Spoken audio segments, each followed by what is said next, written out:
yo les había comentado. Gracias. Por ejemplo, yo tengo mi molécula de glucosa, que es una molécula de 6 carbonos, y si ustedes recuerdan, les dije que se va a degradar en 2 moléculas de 3 carbonos llamado ácido pirúvico o piruvato. Entonces, también si recuerdan, les comenté a ustedes que este proceso es para poder obtener energía, es una de las primeras etapas para poder obtener energía. Para ello, necesitamos invertir energía para que el proceso o las reacciones enzimáticas que se están dando en este proceso puedan llevarse a cabo. Entonces, por eso, si ustedes observan, entra lo que sería, bueno, finalmente lo que hace es que entra un ATP, deja su energía y lo que hace es que sale. Aquí lo que te está ejemplificando este esquema no es la entrada de energía, sino más bien la producción de energía, si ustedes observan. Entra el adenosín difosfato, toma lo que es otro fósforo inorgánico que va cargado con energía y te forma ATP. Entonces, se supone que en este proceso de degradación de la glucosa, el objetivo es formar piruvato, que es una molécula de 3 carbonos. Hasta aquí, pues finalmente digamos que es una ruta general. Hasta aquí todavía tú no sabes si es un organismo aerobio o anaerobio. Pero a partir de donde dice piruvato y lo que hace es salir un carbono en forma de dióxido de carbono, ¿sí? Y dice acetaldehído, es una ruta anaerobia. ¿Cómo sabes esto? Porque finalmente no se va a ciclo de Krebs. Si se hubiese ido a ciclo de Krebs, entonces hubiese sido una ruta aerobia donde yo voy a utilizar el oxígeno como último aceptor de electrones. Pero aquí no. Lo que ocurre es que si ustedes observan es una ruta fermentativa y específicamente, como bien lo dijo Monse, es una ruta anaerobia fermentativa con respecto a la degradación, bueno, es lo que sería, es una fermentación alcohólica. ¿Qué ocurre aquí? El piruvato pierde un carbono en forma de dióxido de carbono. Si pierde un carbono en forma de dióxido de carbono, este piruvato se transforma en 2-acetaldehído, que es una molécula de 2 carbonos. Esta molécula de 2 carbonos, lo que va a ocurrir es que se va a transformar en etanol. Gracias, aquí digo, no están en este esquema las enzimas que intervienen, pero por ejemplo, una enzima muy importante es la alcohol deshidrogenasa. Esta enzima llamada alcohol deshidrogenasa, les va a interesar para los que les gusta el alcohol, es la que nos permite precisamente degradar de piruvato a acetaldehído, ¿sí? El alcohol. De hecho, el acetaldehído es el responsable de la resaca, digamos, como de esa sensación que tenemos, ¿no? Y no sé si ustedes alguna vez han escuchado que hay personas que, por ejemplo, no puedan metabolizar el alcohol. Es decir, toman alcohol, ¿sí? Y entonces les hace daño. ¿Por qué? Porque no tienen la enzima que permita metabolizar este alcohol.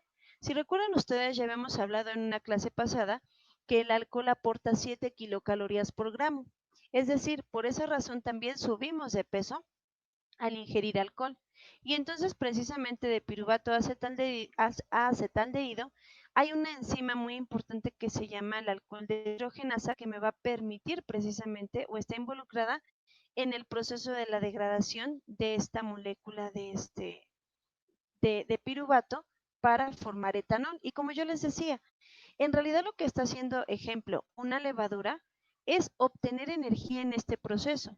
Lo que hace una levadura es que tiene el piruvato, elimina un piruvato en forma de dióxido de carbono, se transforma a 2 moléculas de carbono que se llama acetaldehído, a su vez viene otra enzima que participa y forma etanol.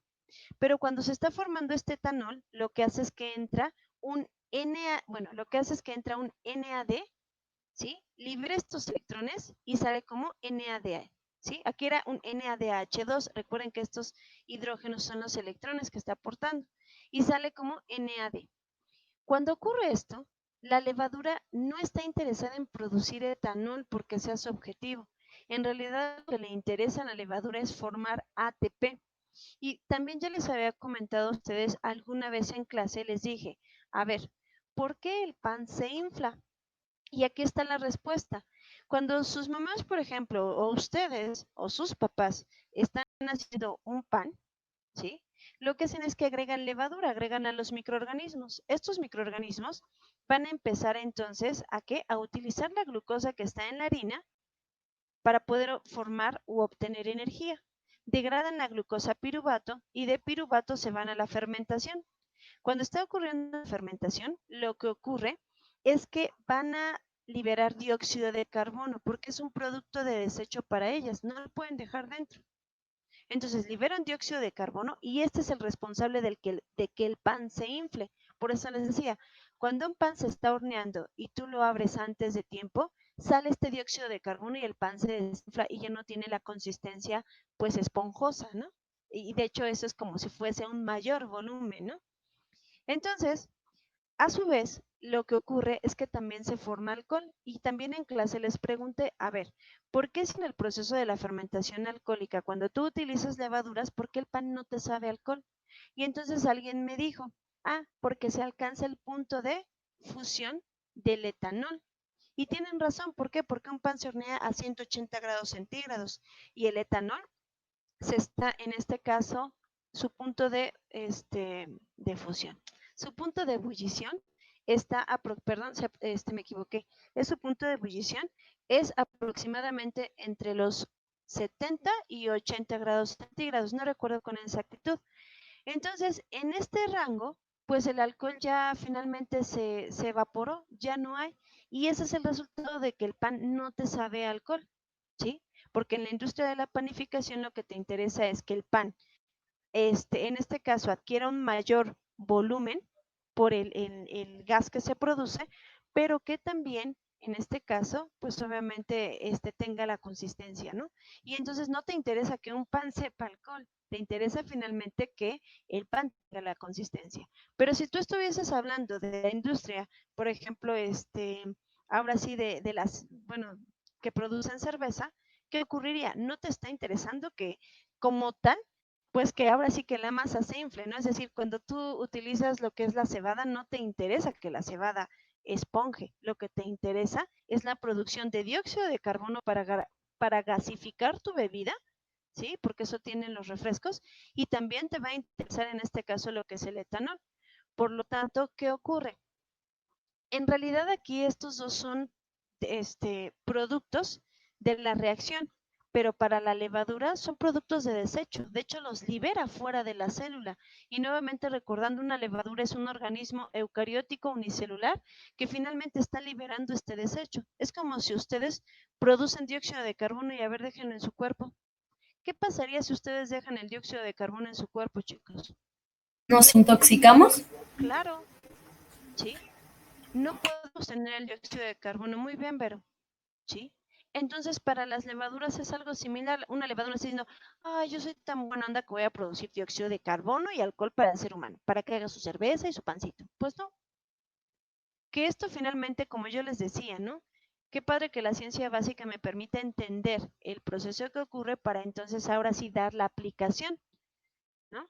Y entonces, por ejemplo, en un bioreactor poder producir etanol, es decir, ¿a qué va? Fíjense, la biotecnología ayuda mucho a simplificar procesos, es decir, un proceso tal vez más largo, lo haces en menos pasos, pero no por eso significa que no es eficiente.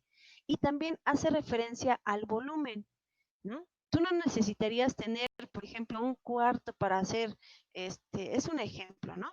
1 millón de cervezas, si tal vez en lugar en ese cuarto tienes 2 bioreactores que te estén dando la producción, ¿no?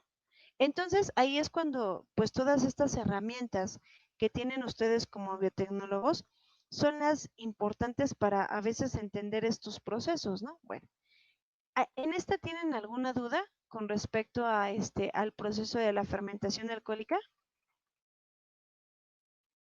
¿No? No, profe. Digo, ya si quieren en sus casitas lo ven con más detalle, ¿no? Espérenme tantito.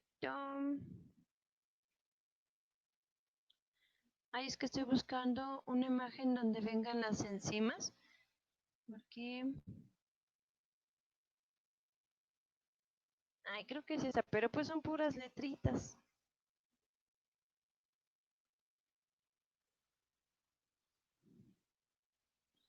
Pues sí se las voy a poner.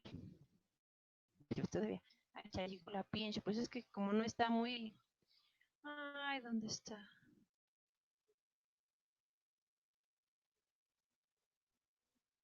Sí, creo que sí.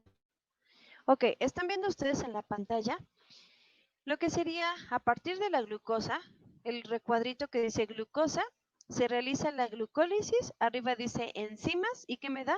Ácido pirúvico que tiene 3 carbonos, uno en el CH3, otro en el CO y otro en el grupo carboxilo. Entonces, ¿qué ocurre? Cuando se va a una ruta fermentativa y que sería una fermentación alcohólica, hay enzimas. ¿Y qué enzima es? La carboxilasa, que me transforma en acetaldehído. Yo aquí había dicho que era el alcohol deshidrogenasa, pero no es la carboxilasa. Y entonces, ¿qué ocurre? Que se va a perder un carbono en forma de dióxido de carbono. Si ustedes se dan cuenta, me queda un grupo CH3 y un CHO. Y entonces este es el acetaldehído. Y dice más CO2. ¿Por qué? Porque se ha producido un dióxido de carbono que se libera. Y entonces a partir de este acetaldehído, ahora sí viene el alcohol deshidrogenasa, que lo que hace es que genera, bueno, más bien necesita estos electrones. Y entonces, ¿qué te forma? Alcohol etílico. Esa es la manera en cómo se forma el alcohol gracias al uso de las levaduras, ¿no? ¿Qué ocurre? Forman alcohol, forman dióxido de carbono, pero para ellas son productos en este caso que deben de salir de su cuerpo para precisamente poder estar, digamos, en términos de salud buenos, ¿no? ¿Qué les interesó a ellas de este proceso? Pues poder obtener energía, porque en realidad lo que están obteniendo ellas de aquí sería energía. Y otra cosa que mencionamos la clase pasada era, miren, esta está más amena porque tiene colores, ¿no? Tiene más color. Entonces, ¿qué ocurre? Dijimos que la generación de energía de un proceso fermentativo siempre va a ser menor con respecto a un proceso que no es fermentativo, ¿no? Entonces, como ustedes pueden ver, aquí está de glucosa, glucólisis, se generan 2 ATPs, se obtiene el piruvato, de este piruvato entra la piruvato descarboxilasa, se libera un carbono en forma de dióxido de carbono, me queda una molécula de 2 carbonos llamado acetaldehído, de aquí el alcohol deshidrogenasa nuevamente viene a intervenir, la cual requiere lo que son los electrones y se forma etanol y entonces se forma energía para la célula. Por ende, entonces dijimos que estos organismos que realizan fermentación no son activos como los organismos que son aerobios. ¿Sí? ¿Hasta ahí vamos bien?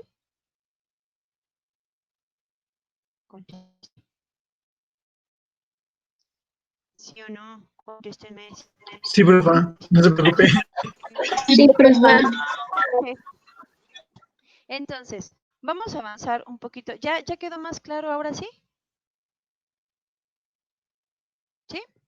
Espero que sí. Sí, profa, un poquito. Ok, entonces, Mm, ahora lo que tenemos aquí, déjenme adelantarle más. Acá está. Miren, aquí dice, ecuación global de la fermentación alcohólica. Tienes tu glucosa más 2, bueno, lo que sería más el ATP, porque sea el ADP más fósforo inorgánico, y esta sería la fórmula. Muchas veces en los exámenes de bioquímica precisamente te preguntan esto, ¿no? ¿Cuál es la reacción general, por ejemplo, de la fermentación alcohólica? Pues serían 2 moléculas de etanol más 2 moléculas de dióxido de carbono más 2 moléculas de agua más 2 moléculas de ATP. Pregunta, ¿por qué me dan 2 moléculas de etanol? A ver si es cierto que la entendieron. ¿Por qué me dan 2 moléculas de etanol, 2 moléculas de dióxido de carbono, 2 moléculas de agua y 2 moléculas de ATP? Porque son los productos finales que se desechan, profesora. ¿Pero por qué? ¿Tiene que ver con el piruvato? Perfecto, ¿por qué? Porque, bueno, creo que la glucosa se parte en 2 moléculas de piruvato y entonces por eso salen las 2 de dióxido de carbono y 2 de etanol. Exacto, así es. ¿Quién me contestó? Cristina. Muy bien, Cristina. Hoy estás de 10. Tienes razón, Luis. Lo que sucede es, ustedes recuerdan, chicos, que yo creo que aquí es donde ustedes ya a lo mejor lo dejaron de tener de vista. Cuando una molécula de glucosa se degrada, ¿cuántas moléculas de ácido pirúvico me dan? ¿Cuántas? 3. 2. Alguien me dijo 3, no, me dan 2. Me dan 2 moléculas de ácido pirúvico, ¿sí? Entonces, cuando me dan esas 2 moléculas de ácido pirúvico, significa entonces Permítame un momento. Significa entonces que primero va a entrar una molécula de ácido pirúvico a la fermentación alcohólica y luego entra la otra. Como resultado me dan dos moléculas de tal, una de la primera molécula y otro de la segunda. Dos moléculas de dióxido de carbono, una de la primera y otra, y así. Entonces, por eso me dan dos moléculas de etanol, dos moléculas de dióxido de carbono, dos moléculas de agua y dos moléculas de ATP. ¿Sí? Entonces, pues, les vuelvo a reiterar, ¿no? Eso es lo que ustedes no tienen que perder de vista. La presentación que ahorita tienen, también ya se las había compartido. Es este, no es el mismo microbiano, pero en este momento la vamos a utilizar precisamente para el proceso de glucólisis. Si nosotros quisiéramos ver cuántas reacciones tienen, ustedes están observando aquí el proceso de glucólisis. ¿En qué consiste? En que a partir de una molécula de glucosa que tiene 6 carbonos, como se observa, 1, 2, 3, 4, 5, 6, que son las bolitas en azul, lo que ocurre, vean ustedes, aquí está lo que yo les decía. Ingresas una molécula de ATP para poder romper esta molécula, ¿sí? Una vez que se rompió, este grupo fosfato que se ingresó se va a colocar en el carbono 6, por eso se transforma en glucosa 6-fosfato. Les dije que para entender estas reacciones es seguir las reglas y observar en dónde se están acomodando las moléculas dentro de los carbonos. Entonces, la molécula de glucosa se rompe, se mete energía y se forma glucosa 6-fosfato. Ocurren otras reacciones porque aquí igual se hidrata y se deshidrata, que no viene aquí de manera específica, solamente viene de forma general, ¿sí? Porque, por ejemplo, la primera enzima que actúa se llama exoquinasa, ¿sí? Y rompe la molécula de glucosa en glucosa 6-fosfato, ¿sí? Entonces ahora aquí hay otra reacción y se transforma en fructosa 6-fosfato, que sigue siendo una molécula de 6 carbonos. Después lo que ocurre es que se genera necesitamos invertir otra molécula de ATP. ¿Ya ven por qué metemos dos ATPs? Que yo les decía la clase pasada. Yo genero 38 ATPs, pero como al inicio tuve que invertir dos moléculas de ATP, por esa razón solamente genero 36 netos, que fue lo que les comenté, porque tuve que invertir en este proceso que se realiza en el citoplasma dos moléculas. Y entonces, una vez que ingreso otro grupo fosfato, se forma fructosa 1,6-difosfato. ¿Por qué? Porque yo tengo un grupo fosfato en el carbono 1 y tengo un grupo fosfato en el carbono 6. De aquí entonces, si ustedes observan, viene un paso importante. Esta molécula se va a partir y se parte en dos moléculas de 3 carbonos, que sería el 2-gliceraldehído 3-fosfato. ¿Sí? Aquí hay una parte que dice del otro lado dihidroxiacetona, ¿sí? Fosfato, ¿por qué? Porque hay dos rutas. ¿No han checado la explicación? Que es la vía Rutherford, ¿no? Entonces, esta por la normal, por esta que tenemos aquí, ¿sí? Entonces, se forman dos moléculas de 3 carbonos llamados gliceraldehído 3-fosfato. Y estas moléculas de 3 carbonos, ahora lo que ocurre, fíjense bien, es que se van a generar esos electrones. Ya dijimos que se generan, no se pueden perder porque van cargados de energía. Entonces entra un Na, toma los electrones y se transforma en NADH2, ¿sí? Y después esta molécula cambia y se llama ahora ácido 1,3-difosfoglicérico. ¿Por qué dice 2? Porque recuerden que son dos moléculas, ¿sí? Esta se partió en dos moléculas de 3 carbonos, por eso dice 2, 2, 2, 2, porque son dos moléculas. Y entonces, ¿ahora qué ocurre? Se genera energía, entra un ADP, toma el fósforo inorgánico y se transforma en ATP. Y entonces cambia la molécula y se forma 2-ácido 3-fosfoglicérico. Nuevamente son dos moléculas de ácido 3-fosfoglicérico. Entonces, aquí hay otras reacciones enzimáticas, ¿sí? Y entonces lo que hace es cambiar el fósforo de lugar. Si estaba en el carbono 3, ahora cambia en el carbono 2. Es ácido 2-fosfoglicérico. Y entonces, ¿qué ocurre? Se deshidrata, ¿sí? Y entonces se transforma en ácido fosfoenol pirúvico. Y entonces aquí ya es una molécula, sigue siendo, si ustedes se dan cuenta desde el gliceraldehído 3-fosfato ya es una molécula de 3 carbonos. Lo único que está haciendo finalmente es transformarse en ácido pirúvico. Vuelve a generar energía y otra vez es atrapada por un ADP y sale como ATP. Y entonces finalmente me dan moléculas de 3 carbonos llamado ácido pirúvico. ¿Ya les queda ahora sí más claro en qué consiste este proceso? Sí, maestra, un poco más. Coño. Bueno, al menos los ciclos. Sí, profe. Exacto, de hecho estábamos sufriendo un poquito por las imágenes y dije, ay, si aquí se las... Es que mis padres quedaron en la escuela y Profesora, no vinieron. Entonces ya cuando me di cuenta, dije, sí, dime, se escucha muy cortado y no le ¿sí? entiendo.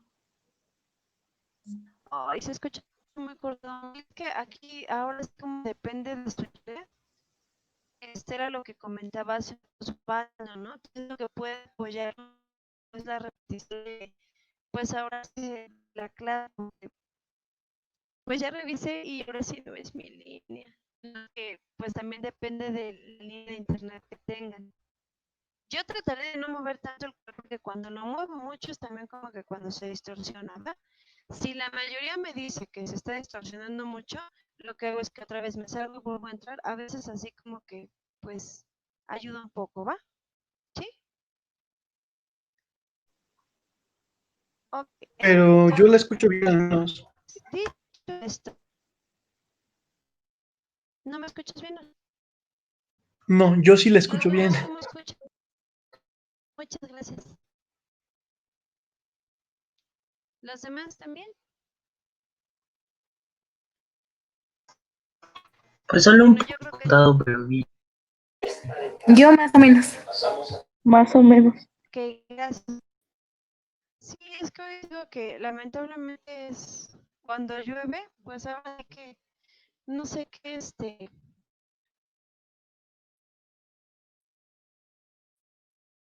qué, qué hacer, que desconecte, veo. De hecho, le quito mis datos al celular para que no, pues no dé tanta lata, ¿no? Y como que pues todo se vaya a la computadora. Espero que mejore. Ok, entonces voy a seguir explicando esta parte. Este es el proceso de glucólisis, chicos. Hasta aquí no tienen dudas. Y si ustedes observan, aquí menciona precisamente cuál es la ganancia.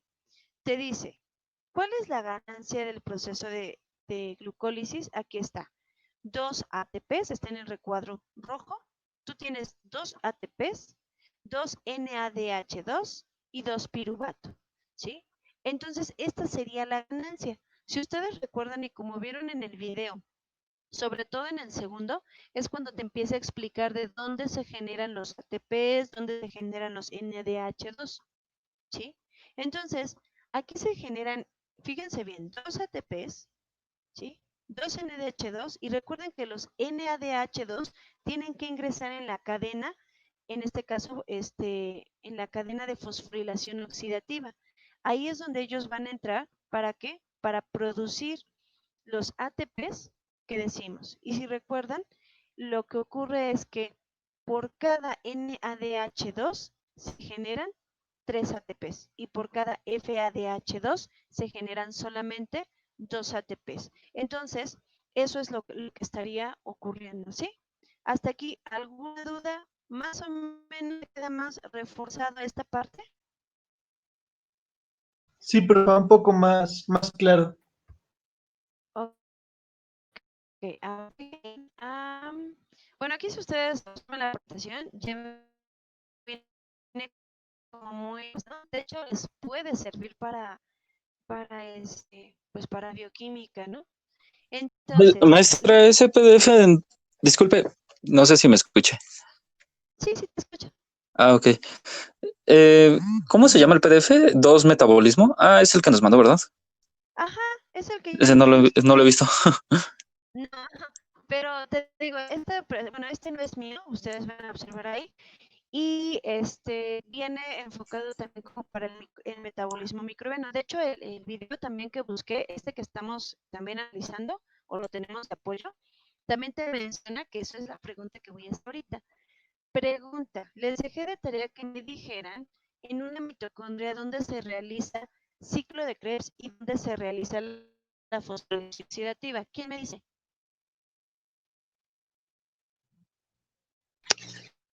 Profa, Ajá. ¿No es en el citosol? la fosforilación oxidativa se realiza en la membrana interna mitocondrial y el ciclo de Krebs en la matriz de la mitocondria. Muy bien. Ciclo de Krebs es en la matriz y fosforilación oxidativa es en la membrana interna de la mitocondria. Así es.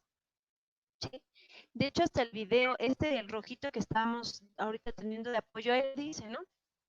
En células procariotas, ¿dónde se realiza lo que sería ciclo de Krebs y fosforilación oxidativa? ¿Dónde se En la matriz mitocondrial.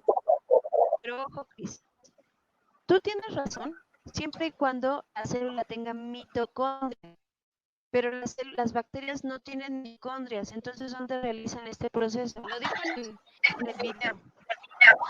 En el ciclo de Krebs se realiza en el citosol, profa. Creo que sí, lo dijo. Y la fosforilación oxidativa se realiza en el mesosoma, en los mesosomas. ¿Qué creen? En realidad, de hecho, el video menciona, dice, Profa, ajá, el ciclo de Krebs en la célula eucariota se realiza en la matriz mitocondrial y en la procariota en el citosol. muy bien. ¿Quién lo dijo? Liliana. Bien, Liliana. Estás en lo correcto, eso iba. Tiene toda la razón, Liliana. Así lo mencionan y así es. ¿Por qué en el citoplasma? Porque finalmente en el citoplasma es donde se encuentran, si ustedes observan esta imagen, tenemos una membrana plástica aquí. Y entonces este proceso está haciendo referencia a lo que sería fosforilación oxidativa. ¿Sí? En las células procariotas, en realidad el ciclo de Krebs se realiza en el citoplasma. Lo acabo de decir muy bien, Liliana. Y lo que ocurre es que la fosforilación oxidativa se lleva a cabo en los mesosomas, en la membrana, los repliegues de la membrana plasmática, donde se encuentran precisamente los complejos proteicos, donde van a ir saltando los electrones para, en este caso, formar energía. ¿Sí? Entonces, en una célula eucariota, ¿sí? Ciclo de Krebs se realiza en la matriz mitocondrial. En una célula procariota, como son las bacterias, en el citoplasma. ¿Sí?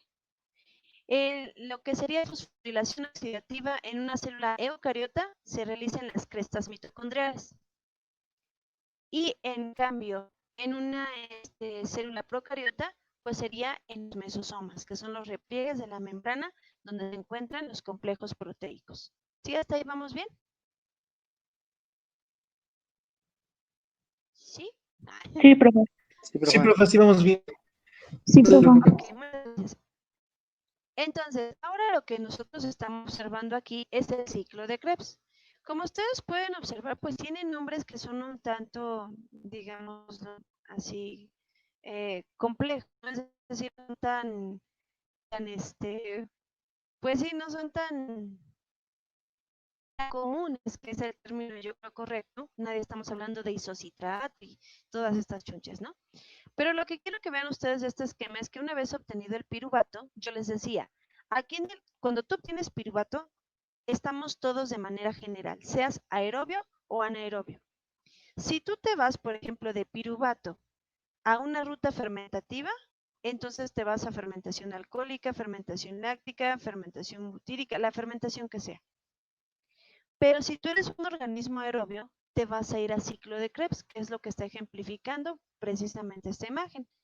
Y para llegar a ciclo de Krebs, recuerden, en una célula eucariota, la glucólisis se realiza en el citoplasma, ¿sí? En una bacteria la glucólisis se realiza en el citoplasma y el ciclo de Krebs en el citoplasma. Ahora, para que pueda ingresar en una célula eucariota este piruvato al interior de la mitocondria, tiene que realizar un proceso que se llama lanzadera. ¿En qué consiste este proceso? En que el piruvato, que es una molécula de 3 carbonos, pierde un carbono en forma de dióxido de carbono, llega a su taxi que se llama acetilcoenzima A, lo aborda, va y lo lleva hasta donde su destino, ¿sí? ¿Y cuál es su destino? El oxalacetato, si ustedes recuerdan que sería parte del ciclo de Krebs. Entonces, este piruvato, si fuera una ruta aerobia, ¿qué hace? Lo que hace es perder un carbono en forma de dióxido de carbono y se convierte en un grupo acetilo. Entra la coenzima A y se transforma en acetilcoenzima A. Cuando ocurre esto, se liberan electrones que van cargados de energía y los toma entonces un NAD y se transforma en NDH2. Una vez que ocurre esto, entonces la acetilcoenzima A deja a lo que es el grupo acetilo en la mitocondria, si es que es una célula eucariota, y si es una célula procariota, entonces lo deja en el ciclo de Krebs, en el citoplasma, y entonces esta molécula de 2 carbonos se va a unir a otra de 4 carbonos que se llama oxalacetato, y aquí está representado como OAA. Una vez que se juntan estos, me va a formar una molécula de 6 carbonos llamada citrato, ¿sí? Y entonces este citrato, por otras reacciones enzimáticas, se transforman en isocitrato. ¿Qué ocurre? Se generan electrones, los atrapa el NAD, se transforma en NDH2, se libera un carbono en forma de dióxido de carbono y me queda una molécula de 5 carbonos llamada alfa-cetoglutarato, que nuevamente se vuelven a generar electrones, los atrapa otro NAD, vuelve a salir otra molécula de carbono en forma de dióxido de carbono y ahora me queda una molécula de 4 carbonos, ¿sí? Y aquí no se ve, pero entra una coenzima que ahora se va a llamar succinilcoenzima. Y entonces dijimos que se va a formar un GTP, que es un análogo del ATP. Este GTP, que es un análogo del ATP, lo que va a ocurrir es que se genera energía, la atrapa el GDP, se transforma en GTP y es como formar un ATP. De aquí en adelante, desde succinilcoenzima A, en adelante sigue siendo una molécula de 4 carbonos, cuya función es restablecer el oxalacetato para que vuelva a quedar libre para cuando vuelva a venir otra molécula de acetil para unirse y nuevamente hacer todo el ciclo. Entonces, este succinilcoenzima A ahora se transforma en cinato. Este succinato, que es una molécula de 4 carbonos, genera electrones, ahora son atrapados por FAD, se transforma en FDH2 y entonces se transforma en fumarato. Una vez que se transforma en fumarato, ¿sí? Lo que ocurre es que se transforma en malato, vuelve a generar electrones y se vuelve a generar NDH2. Y entonces el ciclo se termina. Recuerden que por cada, en este caso, ácido pirúvico que ingresa, es una vuelta. Como tengo 2 moléculas, por eso son 2 vueltas, ¿sí? Entonces, esta era la parte que les vuelvo a reiterar, ¿no? A veces cuesta trabajo porque finalmente tenemos que estar como, pues, aprendiéndonos entre básala para aprenderte tantas palabras que son extrañas y aparte entender el ciclo, les vuelvo a reiterar, es seguir las flechas. Si la flecha, por ejemplo, entra, está dejando. Si sale, se está formando. Hasta aquí, más o menos, ya quedó otra vez más claro. ¿Sí o no? Sí, profe. Sí. Okay. Entonces, el video es de precisamente lo que era la, pues, la respiración, pues aerobia y anaerobia. Por eso yo les aconsejo que ustedes, pues ahora sí lo vean como a lo mejor en una repetición, ¿no? Tal vez a la primera luego lo entendemos. Y lo que me gusta es que te va dando las reacciones de lo que se forma, ¿no? Por ejemplo, aquí viene la fermentación láctica, mire. Entonces, ¿qué ocurre? Tienes la glucosa, genera ATP, entra un ADP más un fósforo inorgánico y genera ATP. Tienes este piruvato ahora se va a transformar en lactato, ¿no? Y aquí está la lactato deshidrogenasa. Entonces, ¿por qué es importante este proceso? Porque es el que nos va a permitir, por ejemplo, formar queso, yogur, ¿no? Y entonces vean ustedes, ecuación global de la fermentación láctica. A partir de una molécula de glucosa que tiene 6 carbonos más 2 ADPs más 2 fósforos inorgánicos, aquí es como tener más 2 moléculas de ATP, ¿qué vamos a obtener? 2 lactato, 2 moléculas de agua y 2 ATPs, ¿sí? Y entonces esta sería, digamos, como que los productos que se obtienen de las reacciones. Yo creo que ustedes recordarán en química, o a lo mejor ahorita en bioquímica están viendo, que hay muchas reacciones que son reversibles y eso es lo que están mostrando las flechas, ¿no? Que esta reacción es reversible.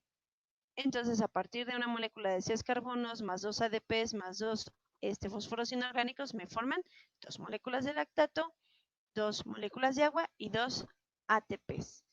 Entonces, ahora, pregunta. ¿Esta es una reacción exergónica o endergónica?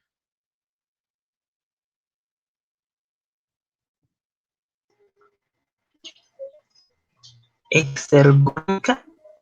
Exergónica. ¿Por qué? Porque está liberando la energía, ¿no? Exactamente. O sea, bueno, sí, el producto final.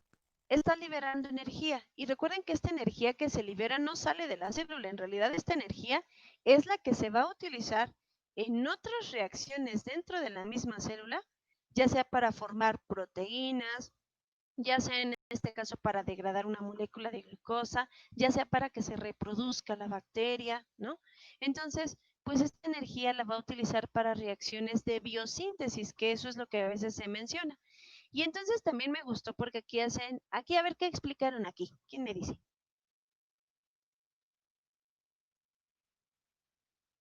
Que esa reacción también se lleva a cabo luego en las piernas, ¿no? Y por eso nos duele. Sí, era Por la por fermentación ejercicio. láctica. Así es, eso. Muy bien. Ustedes están haciendo un ejercicio extenuante. Lo que ocurre es que han sentido así como unos piquetitos en las piernas y empiezan a doler. ¿Qué ocurre? Que las piernas finalmente, como están más alejadas de nuestro corazón, la cantidad de oxígeno ya no llega tanto a estas células y entonces empieza una ruta fermentativa, es decir, nuestras células, digámoslo así, ¿no? Tienen una estrategia para todavía poder obtener energía. Y entonces hace referencia que nosotros en los músculos y lo que es en hígado podemos producir precisamente este ácido láctico. ¿Por qué? Porque este ácido láctico producido, por ejemplo, en las piernas, que se forman como si fuesen cristales y por eso duele cuando se forma, porque pueden romper las fibras musculares, lo que sucede es que es una ruta alterna para todavía obtener energía. Y aquí lo menciona el artículo, ¿no? Este lactato llega al hígado y ¿cómo se llama el proceso para ahora convertir el ácido láctico en glucosa? Fíjense bien lo que estoy diciendo, ¿eh? Yo de glucosa formo ácido pirúvico, pero ahora este ácido láctico se va a transformar en glucosa. Y lo dice ahí, porque nosotros tenemos procesos que se llaman glucólisis, glucogenólisis, ¿sí? O gluconeogénesis. Entonces, ¿cuál es? Y lo dice aquí en Gluconeogénesis. exactamente. ¿Qué es la gluconeogénesis? ¿En qué consiste? ¿Qué es una génesis? Yo así me iba por los conceptos. ¿Qué es una génesis? Bueno, la creación o la Ya lo dijiste. producción. ¿Es una creación de qué?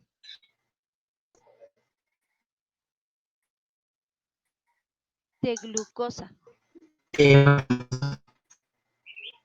Y se forma a partir de, bueno, el que yo había visto creo que era del ácido pirúvico. Ajá. Bueno, desde ahí yo, apenas me quedé que desde ahí se producía y otra vez llegaba. Exacto. Sí. Digo, todos estos procesos son parte de bioquímica, ¿no? La verdad es que bioquímica en estos temas es sumamente extenso, ¿no? Porque tú tienes que aprender que hay glucogenólisis, gluconeogénesis, glucólisis, ¿no? Y entre las dos te empiezas a hacer bolas. Entonces yo les doy un consejo váyanse por la palabra. Génesis es formación. ¿De qué? De la glucosa. Glucólisis habla de la lisis de la glucosa. Entonces así ya no te empiezas como a revolver tanto, ¿no? Entonces, muy bien, en esta parte hacen mención de eso. Luego ya viene el ciclo de Krebs del que ya hablamos.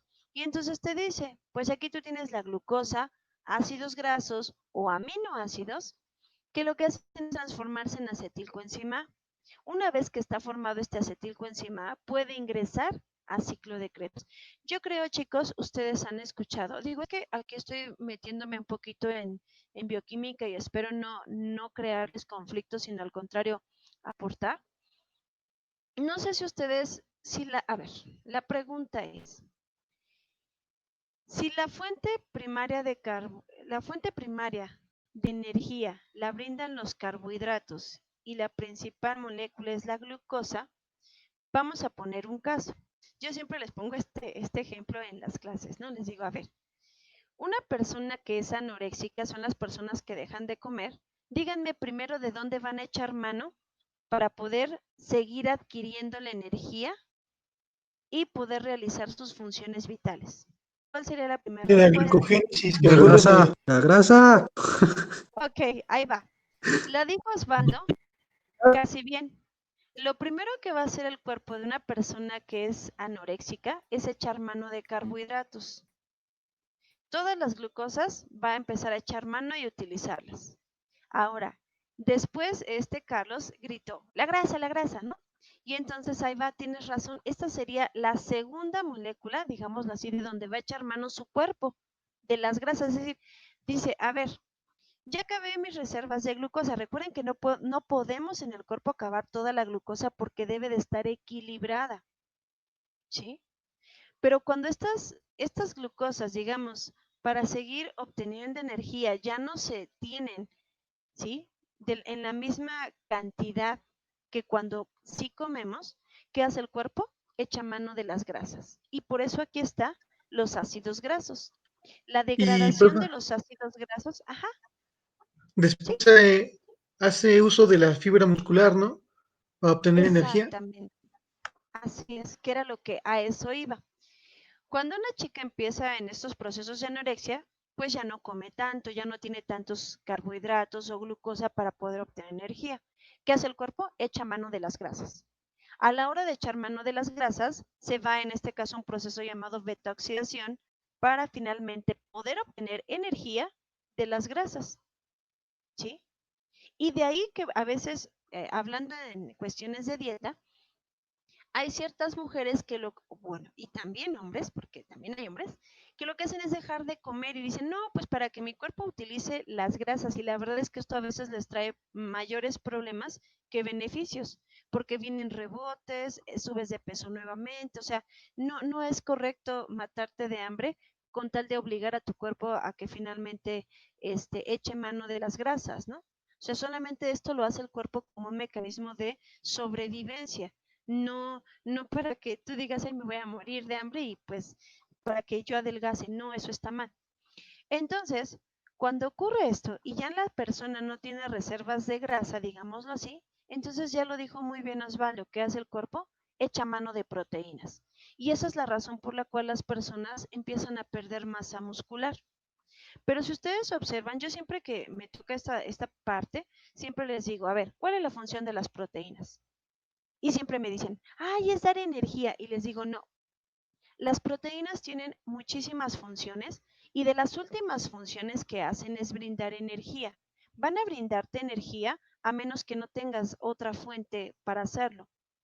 Pero, por ejemplo, las proteínas, su función puede ser un anticuerpo y es defensa. Puede ser, en este caso, transportadora, por ejemplo, como en la hemoglobina, que hace el intercambio entre oxígeno y dióxido de carbono. Puede ser de movimiento, como la actina y la miosina, para que tú muevas tus músculos, ¿no? Entonces, puede ser una enzima que está interviniendo en reacciones, en este caso, porque cataboliza estas reacciones. Entonces, las proteínas, la verdad es que pues son tan diversas y dependiendo de la proteína, pues tienen muchas funciones.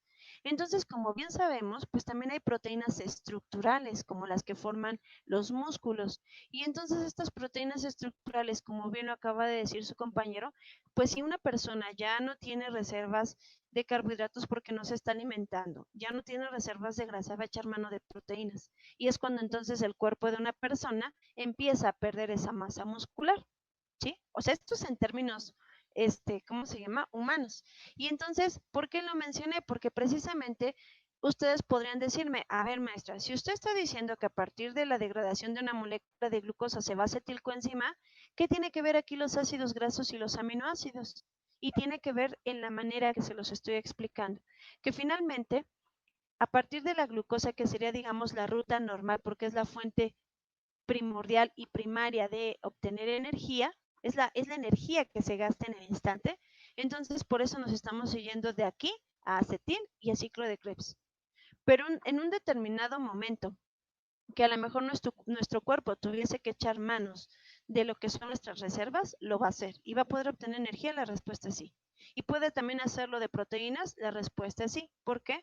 Porque hay ciertos aminoácidos que pueden transformarse en acetilcoenzima y formar ciclo de Krebs. ¿Sí? Pero ojo, recuerden ustedes que en este proceso de glucólisis, ustedes están formando ATP y NADPH2. Y entonces la pregunta sería, si a partir de la degradación de una molécula de glucosa hasta fosforilación oxidativa obtengo 38 ATPs, que son 36 netos por los 2 que invertí en glucólisis, si yo siguiera la ruta de ácidos grasos, ¿voy a obtener la misma cantidad de 36 ATPs? Va a ser más, ¿no? Ay, exacto, ahí depende, o sea, hasta lo dudaste, Carlos, dijiste, No, es que bueno, una grasa aporta más. claro, aporta más kilocalorías por gramo. Y entonces aquí tendrías que ver cuántos ácidos grasos van a intervenir para. Si ustedes recuerdan, una grasa o un lípido, a ver qué diferencia hay entre una grasa y un lípido. Ustedes también díganme hasta dónde me meten bioquímica y hasta dónde no, porque no los quiero revolver y no quiero causar conflictos. Pregunta, ¿qué diferencia hay entre una grasa y un lípido? Si sienten que estoy de muy metiche en esa materia, díganme. Profa, pues los lípidos... Es la forma en la que Son se naturales, encuentran. profa. Ok, alguien me dijo en el fondo, que no fue Vero, fue otra niña, me dijo, de hecho es la forma en que se encuentran. A ver, ¿cómo se encuentran? El En lípido forma se de encuentra en grasas forma son natural. sólidas y los lípidos Ah, bueno. son pues más líquidos como el aceite, se podría decir. Perfecto, tienes razón. ¿Quién es? ¿Cristina? Monse. Monse, muy bien, Monse. Tiene razón, Monse, esa es la diferencia. A temperatura ambiente una grasa es sólida y a temperatura ambiente un aceite es líquido. Esa es una diferencia. Y si ustedes recuerdan, ¿por qué están formados lo que son, en este caso, las grasas o los lípidos? ¿No? Por una molécula de glicerol más 3 ácidos grasos. A ver, ¿cómo se clasifican los ácidos grasos? Saturados, insaturados. Los Muy bien, fosfolípidos serían y... saturados e insaturados. Y a su vez los insaturados son mono o poli. ¿Sí? Entonces, vean, por eso les digo, en realidad la información que ustedes tienen no debe de ser aislada, debe de ser un conjunto de, ¿sí? Porque en una conferencia que ustedes escucharon, esa es la razón por la cual el jabón es un buen elemento que evita que precisamente nos contaminemos de coronavirus. ¿Por qué? Porque el coronavirus tiene una membrana, ¿sí? Externa. Y alguien ahorita lo acaba de decir, fosfolípidos, ¿sí? Bajito. En realidad los fosfolípidos no son ácidos grasos, los fosfolípidos son lípidos compuestos. Es el lípido más fósforo y de ahí te da un fosfolípido. Este fosfolípido pues es un elemento estructural de las membranas plasmáticas. Está formando la membrana plasmática. Y entonces como el coronavirus sale con parte de esta membrana, cuando tú te lavas tus manos con jabón, el detergente desbarata esta membrana y por lo tanto, pues el virus, digámoslo de esta manera coloquial, lo inactivas, ¿no? Entonces, si ustedes observan, dirán, ay, todo lo que nos echa el choro para esto, ¿no? Pero en realidad eso es lo que ustedes deben de observar, ¿no? Que finalmente el hecho de ir sumando todo esto, aunque sea metabolismo y aunque sea bioquímica y virus y demás, te va permitiendo entender lo que está sucediendo para poder aplicarlo, ¿no? Bueno, seguimos en esto. Entonces, menciona acá, descarboxilación oxidativa del piruvato acetilcoenzima, que eso es lo que ya explicamos. Es finalmente la glucosa se transforma en piruvato, de piruvato acetilcoenzima y entra a ciclo de Krebs. Esto es normal en una ruta donde utilizas lo que es la glucólisis. Y entonces aquí está, tienes piruvato, por medio de la piruvato descarboxilasa se transforma en lo que sería acetilcoenzima más dióxido de carbono. ¿Qué proceso es este? ¿Aerobio o anaerobio? Aerobio. Porque está produciendo Aerobio. CO2. Si está eliminando, o sea, ok, se forma una molécula de 2 carbonos, que alguien ya lo dijo. Aquí entra una coenzima, es el proceso aerobio. ¿Por qué? Porque está la coenzima A, se generan electrones, son atrapados por el NAD y se forma una molécula de 2 carbonos con la acetilcoenzima A, se pierde un carbono, ¿sí? De hecho, a veces hasta puede ser una trampa, ¿no? Puede ser que yo te ponga el proceso de fermentación alcohólica y el proceso de lanzadera. Y que yo te diga, ¿a cuál esquema pertenece fermentación alcohólica y a cuál esquema pertenece lanzadera? Y tú simplemente por este dióxido de carbono te vas a confundir. Pero lo que te va a ayudar a no confundirte precisamente es lo que te está dando. Aquí te está dando acetilcoenzima y en el otro no te da acetilcoenzima, te da acetaldehído. ¿Sí recuerdan? Sí. No, pero ¿No le creo. A ver, no, si no recuerdas ahorita para rápido, que no hay la imagen. Sí, por eso les digo aquí, así como que aquí está. Tengo la glucosa. ¿Qué ocurre? Se forma el piruvato. El piruvato, por medio de la piruvato descarboxilasa, pierde un carbono en forma de dióxido de carbono y me da acetaldehído, que era lo que yo preguntaba. ¿Quién me dijo que no entendió, Osvaldo? Sí, fui yo, profe. Si te das cuenta, Osvaldo, aquí tú tienes acetaldehído como resultado de la descarboxilación del piruvato. Pero en ningún momento aquí tú tienes la coenzima. ¿Ya viste? Y en cambio, fíjate en esta imagen, fíjate en tu cabecita. En cambio,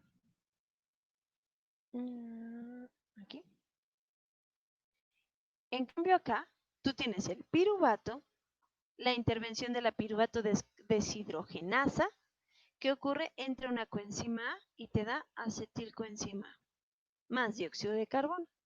Con eso, simplemente hubiese sido, por ejemplo, una pregunta de examen, ¿no? Y entonces, les vuelvo a reiterar, si tú sabes que para poder ingresar el piruvato a la mitocondria o al proceso de ciclo de Krebs necesitas la coenzima A, con eso es suficiente para entonces distinguir que esta es finalmente el proceso de lanzadera y que la otra sería el proceso de fermentación alcohólica. ¿Sí? ¿Ya quedó más claro? Sí, pero fue un poco más claro. Ok. Entonces, aquí lo que hace es decirte la reacción de la descarboxilización oxidativa del piruvato a acetilcoenzima. Aquí está. Si te pidieran las reacciones, tú dices, a partir de la molécula de piruvato más un NAD más lo que sería la coenzima A, se genera acetilcoenzima A, un NDH2 más dióxido de carbono. ¿Sí? Entonces, pues aquí te está dando así como que, aquí es donde menciona precisamente lo que dijo esta Liliana, ¿no? Donde se realizaba el proceso de glucólisis, perdón, donde se realizaba el proceso de ciclo de Krebs en una célula procariota y en una célula eucariota, ¿no? Entonces, ahí es donde dice que precisamente se realiza en el citosol, ¿sí? Entonces, pues acá te menciona que este acetilcoenzima A se va a ciclo de Krebs y que finalmente se van a generar todos estos productos, ¿no? Entonces, aquí te explica, espérenme, déjenme adelanto, aquí te empieza a explicar ciclo de Krebs, ¿sí? Pero lo hace de una manera más detallada, va reacción por reacción. Entonces, a lo mejor esto es cuando a ustedes les empieza a complicar un poquito, pero te explica de manera específica qué está ocurriendo, ¿no? Entonces, pues, aquí, esperen. Bueno, aquí ya te está diciendo, ¿no? Dice, por cada grupo acetilo del acetilcoenzima A que es degradado a 2 moléculas de dióxido de carbono, la energía obtenida se almacena en 3 moléculas de NADH2, una molécula de FADH2 y una molécula de GTP. En realidad, si te preguntaran en un examen, ¿cuáles son las ganancias que se tienen en ciclo de Krebs? Son estas. Vas a obtener 3 moléculas de NADH2, una molécula de FADH2 y una molécula de GTP. Pero ojo, esto es por una molécula de ácido pirúvico, que en realidad pues es el grupo acetilo que ya perdió el dióxido de carbono. Si fueran por 2 moléculas, entonces no serían 3, serían 6 moléculas de NADH2, 2 de FADH2 y 2 de GTP. ¿Sí recuerdan esto? Que de hecho hasta lo estuve preguntando el viernes. Dure, dale estudio. ¿Sí? Pero el viernes no estuve, profe. Ay, sí es cierto, que tienes tu falta. Por eso estás más perdido. A ver, entonces, te pongo la imagen que tengo acá. Permíteme. Ay, ¿dónde estoy? Ya me perdí. Me tranto yo solita. Ok, acá miren, vamos a esta parte. Esto lo vimos el viernes, Osvaldo. Entonces, también para los que no ven, nosotros teníamos que les comenté que este es el ciclo de Krebs. De hecho, aquí está la llave de carbonos tenemos precisamente en cada reacción. Que dijimos, el amarillo son 2 carbonos, el rosita serían 4, el verdecito serían 5 y el verde limón serían 6. Entonces, lo que quiero que observes, Osvaldo, es cuántos NADH2 se forman en ciclo de Krebs. Ciclo de Krebs es el círculo. Se forma 1, 2, se forman 3, ¿sí? Y en cambio, ¿cuántos FDH2 se forman solamente? 1. Si ustedes observan entonces, por cada vuelta yo tengo 3 NADH2 y solamente voy a obtener lo que sería entonces un FDH2, ¿sí? Entonces, eso es lo que está diciendo precisamente el video, ¿no? Por una sola vuelta con una molécula, porque aquí entra una molécula, esta es la ganancia, ¿sí? Se generan los 3 NADH2 que están en rojo, un FDH2 que está en la palomita azul y se forma GTP, ¿sí? Y entonces ahí está ese GTP que se forma y esa es la ganancia. Si ustedes precisamente lo ven ahora en el video, ¿sí? El video que te está mencionando, pues la ganancia neta, ¿no? ¿Qué estás formando? 3 NADH2, un FDH2, un GTP y 2 dióxidos de carbono. ¿Por qué se están generando 2 dióxidos de carbono? Porque recuerden que la molécula de 6 carbonos llamada citrato en ciclo de Krebs pierde 2 carbonos para volver a formar oxalacetato, que es una molécula de 4 carbonos. ¿Sí? Entonces, ahora, esta imagen que tenemos acá es precisamente fosforilación oxidativa. Y aquí es donde te empieza a decir, miren, llega el NADH2. Aquí lo que ustedes observan en la imagen es que deja los hidrógenos. Pasa al complejo molecular 1 y estos electrones que hacen se van a transferir al complejo 2. Si ustedes observan, aquí está lo que les mencionaba la clase pasada.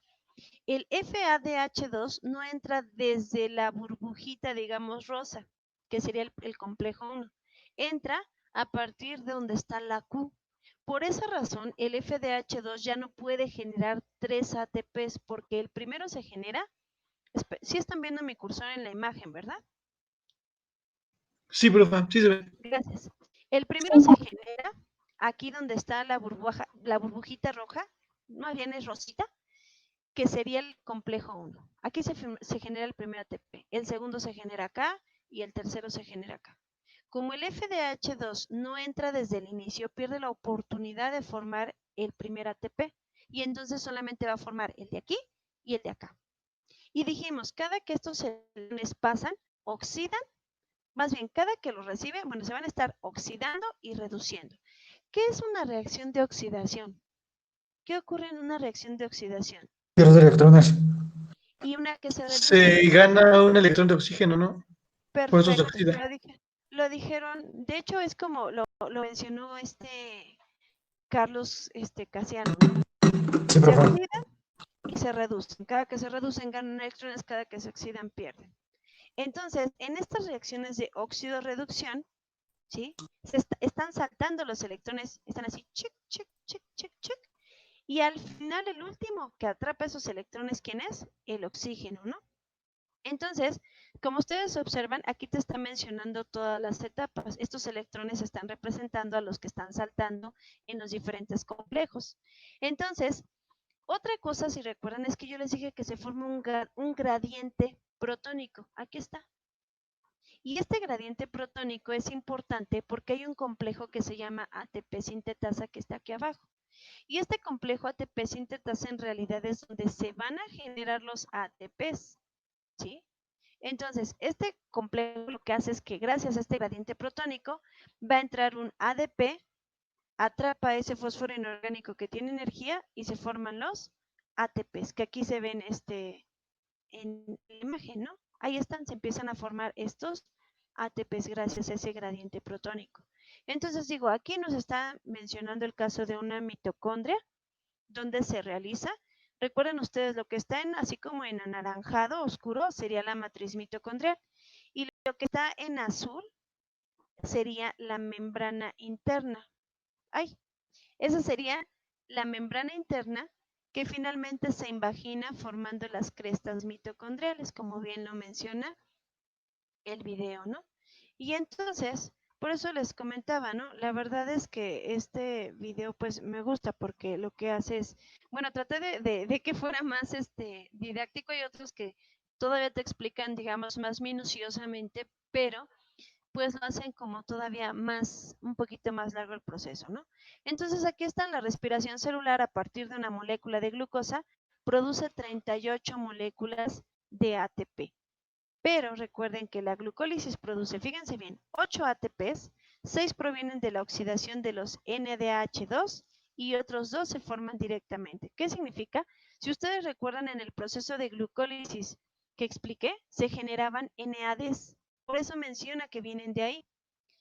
Ahora, acá dice, 2, la conversión del piruvato a acetilcoenzima produce 6 ATPs que provienen de 2-NDH2. Recuerden el proceso de lanzadera. Se pierde un carbono en forma de dióxido de carbono, entra la coenzima A, se generan electrones y los atrapa un NDH2. ¿Por qué se producen entonces aquí 2-NDH2? Porque son 2 moléculas de ácido pirúvico. Por eso se producen esos 2. Y si yo estoy diciendo que por cada NDH2 se producen 3 ATPs, ¿cuántos ATP se producen de 2 NADH2? Si por uno se producen 3 ATPs, por 2 NDH2, ¿cuántos se producen? 6. 6. Así es. Entonces, en la tercera etapa dice, el ciclo de Krebs produce 24 ATPs. 18 provienen de los 6 NDH2. Recuerden, son 2 moléculas de ácido pirúvico, por eso te ponen 6 y no 3. 4 son de los 2 FDH2, nuevamente 2 FDH2, primero de una molécula y el otro de la otra molécula. Y los 2 restantes se forman directamente del GTP. Si ustedes suman todos estos, ¿cuántos te van a dar? 38 ATPs. ¿Qué es este esquema general? Tú tienes la glucosa, se degradan por medio de la glucólisis, se generan 2 ATPs y 2 NDH2. Entra a lanzadera, que es el ácido pirúvico. Aquí se van a generar otros 2 NDH2. Se forma la coenzima A, es el taxi, lleva al grupo acetilo hasta ciclo de Krebs Y en ciclo de Krebs se generan 6 NDH2, se generan 2 FDH2 y 2 ATPs. Estos NDH2 que están en azul, si ustedes se dan cuenta, todas las líneas llegan a cadena respiratoria, que sería fosforilación oxidativa. Y aquí es donde por cada NADH2 que ingresa, se van a formar 3 ATPs. Y por cada FADH2 que ingresa, se van a formar 2. Si ustedes suman, cuéntenle, son 2 NDH2 de aquí, más otros 2 llevo 4, más estos 6 son 10. 10 por 3, ¿cuántos son? 10 por 30. 30. Más, aquí, ¿cuántos ATP se forman por cada FDH2? 2. ¿Cuántos ATPs? Exacto. 2. 3. Son 2. Por cada FADH, no N. Por cada FADH2 se forman 2 ATPs. Si tengo 2, ¿cuántos se forman? 4. 4. Llevaba, muy bien, llevaba los 30. Más los 4, ¿cuánto llevo? 4. 34. Más estos 2 ATPs de aquí de ciclo de Krebs. 36. 36. Más los 2 de glucólisis. 38. 38. Ahí está. 38. Muy bien. Aquí están los 38 ATPs que se generan, ¿sí? A partir de la degradación de una molécula de glucosa, ¿sí? Y si recuerdan, les dije, aquí al inicio es cuando se mete ATP. Si tú le quitas estas dos moléculas, te quedarían 36 netos. Este esquema, la verdad es que digo, está muy entendible porque te hace ver que los NADH2 se van hasta cadena respiratoria, que es donde van a formar ATP. Y te están diciendo dónde se generan. Entonces, pues ya acaba finalmente el video explicando lo que sería la ganancia a partir de la degradación de una molécula de glucosa, más 6 moléculas de oxígeno, te van a formar 6 moléculas de dióxido de carbono, 6 moléculas de agua y 38 ATPs. ¿Sí? Entonces, espero que ustedes hayan entendido esta parte. Ahí quité aquí. Vuelvo a reiterar, ¿no? La idea no era pues tener cinito. La idea sí es analizar pues ahora sí, pues, imagínense, yo no les doy ahora sí todo mi choro o a la maestra, ay maestra, pues si ya estuvo, además estuvo bien súper entendible en el video, ¿no? Entonces, como la verdad no lo sé, por eso mejor me echo todo el choro, ¿no? Voy a pedirles de favor que terminen de ver ustedes la presentación que estamos viendo, que tal vez sea un poquito digerible el jueves. Les vuelvo a reiterar, el jueves yo ya termino esta presentación. Ahorita ya vimos todo esto. Ya nada más vamos a hablar precisamente de qué es un organismo quimioheterótrofo, qué es un quimioautótrofo, y aquí vienen estas reacciones, hacen referencia a qué necesitan, a partir de qué necesitan para producir energía. Recuerden que lo único es que algunos son heterótrofos y otros son autótrofos. Y entonces viene un poquito esto de hongos. También lo puse porque, bueno, son algunas, estamos hablando de metabolismo y no podemos dejar a hongos de fuera. Si bien ya hemos hablado de fermentación alcohólica, que son levaduras, pues también los hongos son organismos aerobios, los que son, digamos, macroscópicos, ¿no? Y la siguiente diapositiva te habla, dependiendo de qué tanto necesiten el oxígeno, pueden ser aerobios, anaerobios, microaerófilo o anaerobio estricto. Esto es importante entenderlo. Y pues ya la verdad es que, bueno, aquí meto un poquito de crecimiento exponencial. Esto ustedes lo ven en microbiología avanzada, pero pues yo espero que pues no les moleste que lo veamos, ¿verdad? Entonces ya nos hace falta muy poquito. ¿Son cuántas diapositivas? Escasas, déjenme ver cuántas tenemos. Como escasas 10 diapositivas terminamos el jueves, y si termino el jueves, pues entonces ya hasta empezaría el viernes con el siguiente tema. Pues sería todo por hoy. Espero que no hayan quedado muy, Profa, mucha información. ¿el jueves no voy a ir a la escuela? ¿Cómo? No voy a ir a la